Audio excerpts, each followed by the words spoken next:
supposed to be live.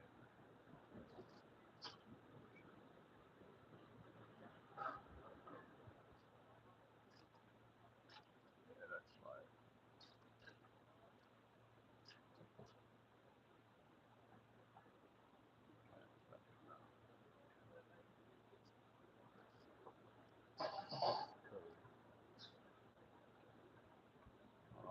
Am I getting this little piece here? Let me test it. Because I'm watching all the way down here. Am I getting a test right there? Yeah, good.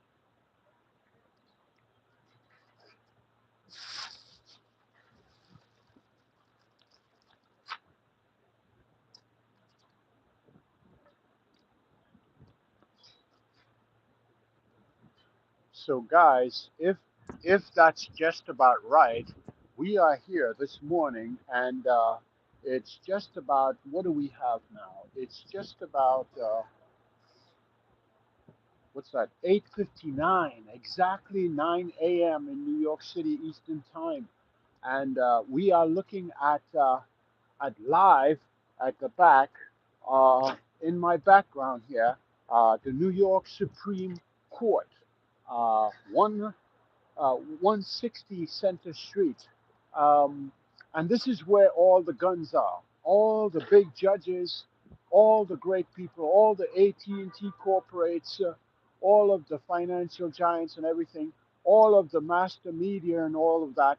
When I say the master media, I'm not talking about the everyday run-of-the-mill type of producer. I'm talking about the guys who are in the editorial committees and so on. When they come up here and they get invited by a chamber judge, and he walks around and he says, do you like my chambers? And he shows it off. And he doesn't say the people's chamber. He says, do you like my chamber? And that is the prospectus of what happens here, because it's more than just being a judge. It's the idea of examining the value of preeminence, the value of invincibility, the value of raw sheer power, not because you earned it, but because too many people are willing to just give obedience, to give allegiance, and to say, please, please, please, I want to be one of your disciples. Whatever that is, whether it's for the term of bringing good things to the court, or I apologize for that little distraction, but as you know, every little win counts, and because every little win counts, we got to be very, very prepared. But I think we're still in focus, and this is a kind of solo thing, and it being a solo thing, we have to be aware that, my God, just a little wind could make all the difference. But here we are again at, yeah, that's about right. So we are live, and this is the best we can do for now, but that's still about right. Again, we are live here at the New York Supreme Court, New York City, and I'm bringing you live this morning.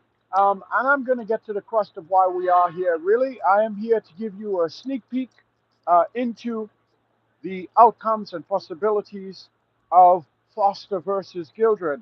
Right about now, today is the Friday before His Honorable Judge Bowman, what is that, Kevin K.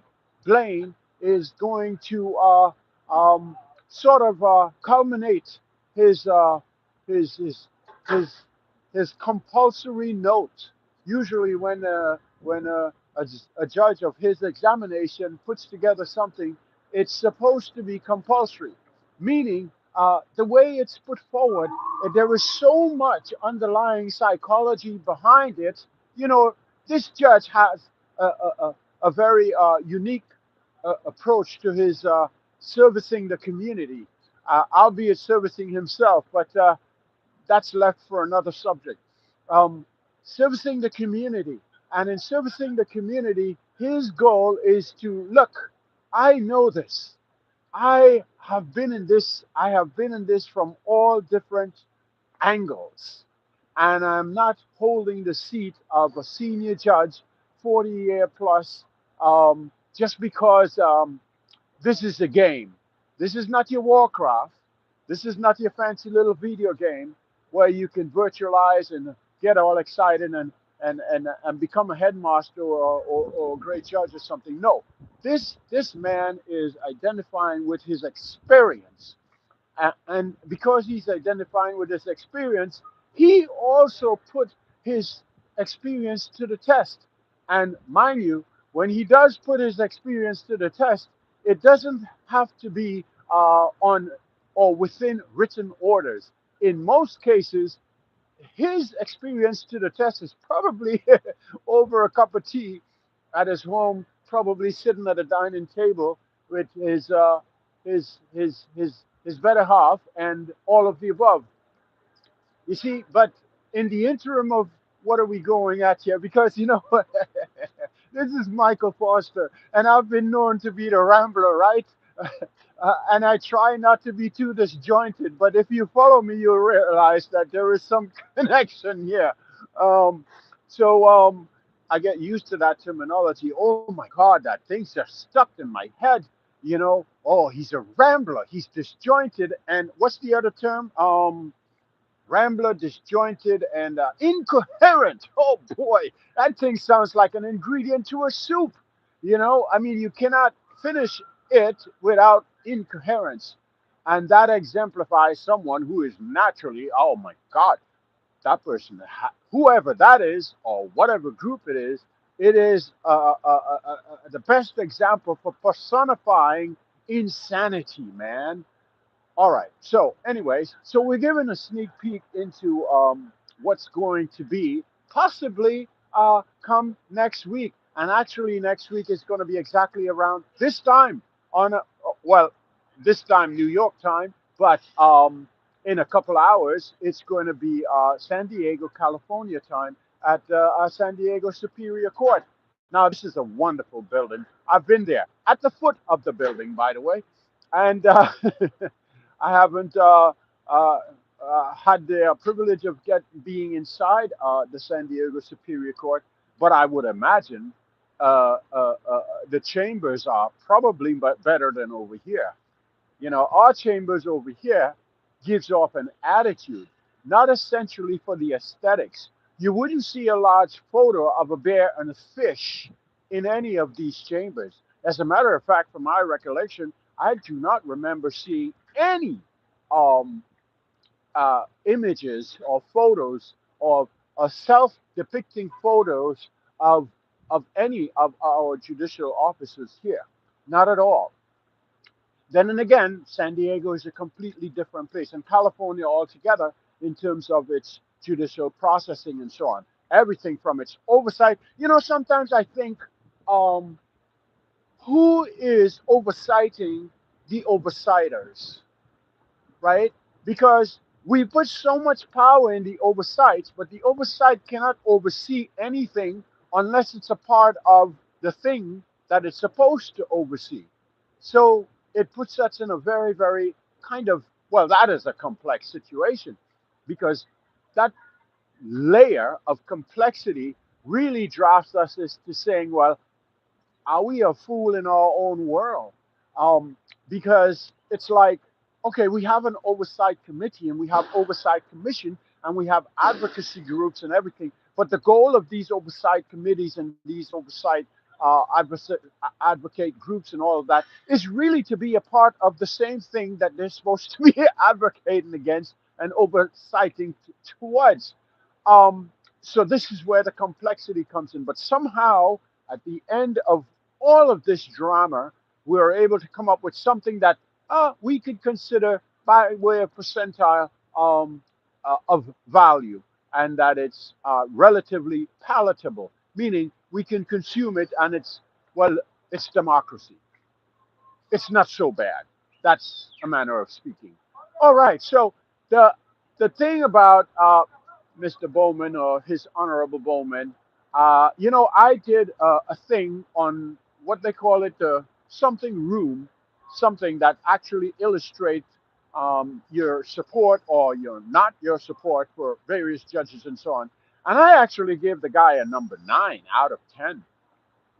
And my reason for giving him a number 9 out of 10, because in a kind of interesting way, sitting on the bench and being a practicing or an acknowledged educator of law, and also someone with vast experience in psychology. Can you believe that? The man's background has to do with psychology. So somehow our oversight body says, hey, it's okay to allow certain experiences in the outer sphere of your job spec to be applied as part of your job spec. You know something? The oversight committee could be correct on that, because it's like, after all, you don't come to the bench and sit um, in a lethargic mode. For example, if you're lazy and you're fat and you have no sense of dignity about how you maintain your health and how you clean yourself and personal hygiene and all stuff like that, you know what? In an interesting way, that might affect how you produce your decisions. So being an expert in psychology perhaps could be seen as someone who is regularly going to the gym on mornings and or whenever, and trying to keep a good slate, a good form of exercise, so he keeps a healthy body and everything. And we've heard that for certain intellectuals, if you have an interesting, well kept physical anatomy, and you don't have to perspire too much, and you don't have to feel too lethargic sitting on the bench, as per se. And by that, maybe it should give you a way of expanding, let's say, your the processing of your legal intellectual. So at some point in time, you don't necessarily have to totally depend on the clerks and your staff, and of course AI. You see, because you know all of those things are more susceptible to a judge who perhaps is lethargic, who perhaps have begun to withdraw from his own intellectual abilities. And sometimes that could be the cause, because he's not exercising enough. You got to get the muscles flowing, get the blood flowing through the brains, the mind, and everything, so that you will be able to think straight. But this judge is rather interesting, if I may. I had the opportunity of looking at him once or twice, and he sits relatively upright, and his both shoulders are usually forward, and boy, he's got a big head. That fella, his head is not small. Mr. Bowman, Judge Bowman doesn't have a small head. It's a big head. You don't have to get that close to know the guy's head is big. And for some reason, it kind of coincides with his academic stature. You know, to be able to function in a black robe with such a big head, you must be able to produce. And I take it that perhaps over the years, the pros might have outweighed the cons, because it's a tough. This is not like he's going to the bench to open up the Bible and say, let's turn to John 3:16, or let's turn to Isaiah or Jeremiah or something like that. No, the guy goes and he sits on the bench, and he has to communicate the law according to the statutes.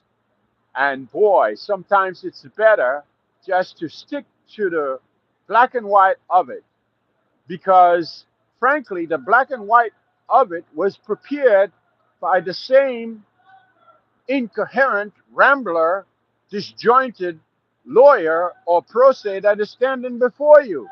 I mean, those numbskulls that created this thing we call law, what did they have before they created this? So, in an interesting way, every now and again, a lawyer, a judge, especially a judge, has to put himself in the position of uh, opportune punity. So, in that state of mind, he's like, should I throw the books down the road, the law books that is, and let's just see what happens? And then, whenever what happens, well, we'll pick it up down the road and then we'll readdress. And yeah, sometimes that goes left or right. And in this case, left would be more or less on a kind of corrupt way, and right would be basically to go with your punitive or your natural, call it instincts. In this case, the great Judge Bowman, Kevin Blaine, is it Kevin? I'm not sure. Um, would more or less need to be focused on um, the, the area of his expertise, pretty much as a psychologist.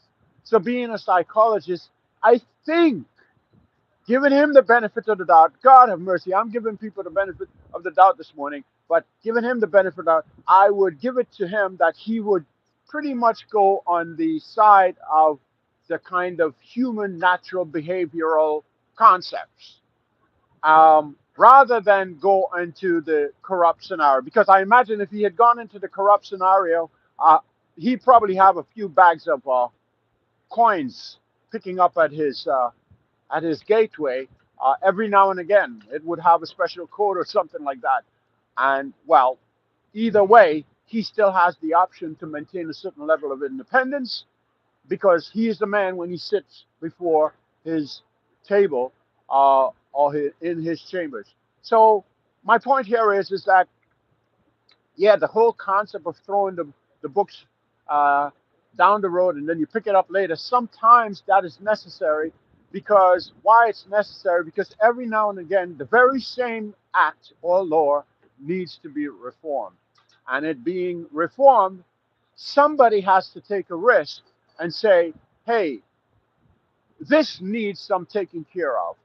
And I am going to lean either the corrupt side, because it'll be taken care of either way. When you lean to the corrupt side, then the oversight committee comes in and the appeals comes in and all of the above, and then the public and the advocates and all of the above, right? Or you lean to the, call it the punitive side or the people side, or the side that says, look, listen, where was this thing that is governing us now when it wasn't? And we were still here, seemingly surviving. So you want to take that opportunity again and sort of like advance the cause. And that is what brings about certain types of reform. Now, being the fact that he has some experience as a psychologist, again, the whole idea of being a psychologist doesn't mean that you're practicing psychology as a judge, but it does make sense that if you practice your psychology, you can say, well, look, my psychology is equivalent to going to the gym in the morning for some people. Because if you don't go to the gym and you feel lazy and lethargic and you come here, you may not be able to function as a judge. So for him, is using his psychological experience or his background as a psychologist. I don't know if he practiced it officially, but the whole idea gives you an opportunity, gives you a lens into his way of thinking. So this is why his decisions and his leading up to certain decision gives him a certain self glorification, because that self glorification hardly leaves it up to an oversight commission or his competing opponents to attempt to verify. So then he continues to just, well, you know something, if he wants, he could just go on with a litany of, well, plain straight BS and make rulings just in the nick of the moment. Because if in the nick of the moment, if you're dependent on psychology, you may go brain fried and you may not come up with a decision you hope you would have come up by the instant of the time. And then you just have to write something. And you'll have to be quite creative. You have to become quite animative and be somewhat of a live producer, no longer a judge. But who's going to be able to determine that? It goes to the appeals and whatever, and then you have some time to do your own reforming. Let's take for granted that in Foster versus Gildred, he knows what he's doing because he definitely put this thing to a longer period of scheduling and an extension that is also in itself quite out of the ordinary. So, giving him the benefit of the doubt, we're live again here today at the New York Supreme Court, New York City, and we are standing outside because we are like the subliminal backbone of the brave fellows that sits on the bench over there. And so this is where we're at, and we're going to continue this this morning. I'm going to take a break right now because this is an area where we have to deal with a lot of imbeciles. You know, they tend to just shop around. If you see what I'm saying, yeah. You know, it's like we're giving out free candies. You know, I'll put a sign next time. Common sense, you see. But anyway, back to what we're at now. Seems that we I don't have a bodyguard or a security guard or everything, so I have to like instantaneously draw to his reference because these people are walking around like ants out of a hole. You know, it's like we just exist because there's a lot of us. Moving back to the point. Anyways, I'm gonna hold out for now. We're gonna stay alive for a little bit, and we are leading up to that decision in Foster versus Gildred, and we'll see where that goes. And let's pray for the good judge, Mr. Bowman, and his team, and all will be well. I would suspend this for now. And again, good morning from New York. Good to talking to you today. This is Michael Foster signing off. Cheers. Oh, this stupid idiot just a little while ago. And, you know, it's like, what is this, a parade?